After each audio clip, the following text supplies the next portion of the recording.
कांग्रेस की जितनी आबादी उतना हक की मांग से पीएम मोदी डरे हुए हैं। हक देने के मामले पर भी वो धार्मिक कार्ड खेलना शुरू कर चुके हैं। पूरे 9 साल तक अडानी के लिए काम करने के बाद उन्हें अचानक से गरीबों की याद आने लगी है। रैली रैली घूमकर गरीबों को हक देने की बात करने लगे हैं। मगर सवाल अब भी ज्यों का त्यों है। क्या मोदी सरकार केंद्रीय नौकरियों में जातियों के हिसाब से प्रतिनिधित्व दे पा रही है? तो इसका जवाब है नहीं।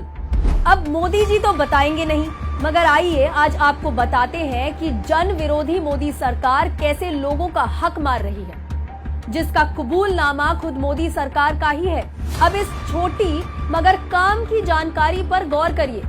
साल 2022 में केंद्रीय मंत्री जितेंद्र सिंह ने राज्यसभा में केंद्रीय नौकरियों में जातियों के हिसाब से प्रतिनिधित्व को लेकर एक डेटा जारी किया था, जिसमें उन्होंने बताया था कुल 5.12 लाख नौकरियों में से ओबीसी के पास केवल 1.03 लाख नौकरियां थी। इसके अलावा करीब 90,000 एससी और करीब 34,000 एसटी वर्ग के पास है।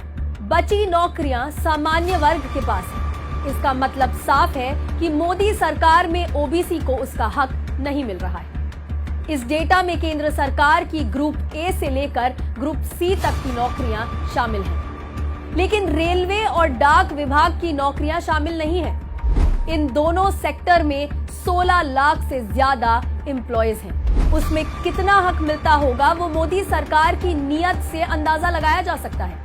नौकरियां छोड़िए, सरकार चलाने वाले सेक्रेटरीज में भी ओबीसी का प्रतिनिधित्व ना के बराबर है। 90 सचिवों में से केवल 3 ओबीसी वर्ग के हैं। इसमें कोई शक नहीं है कि सब पर नजर रखने वाली मोदी सरकार को ये जानकारी ना हो। उसे जानकारी है, तभी तो पीएम मोदी की नींद उड़ी हुई है। क्योंकि अगर हक देने की बात आएगी तो मोदी सरकार के पास मुंह छुपाने के सिवा कोई चारा नहीं होगा। मगर मोदी जी एक बार फिर से समझ लीजिए, जनता अब जितनी आबादी उतना हक की मांग पर अड़ी हुई है। आप हक नहीं देंगे तो हम देंगे।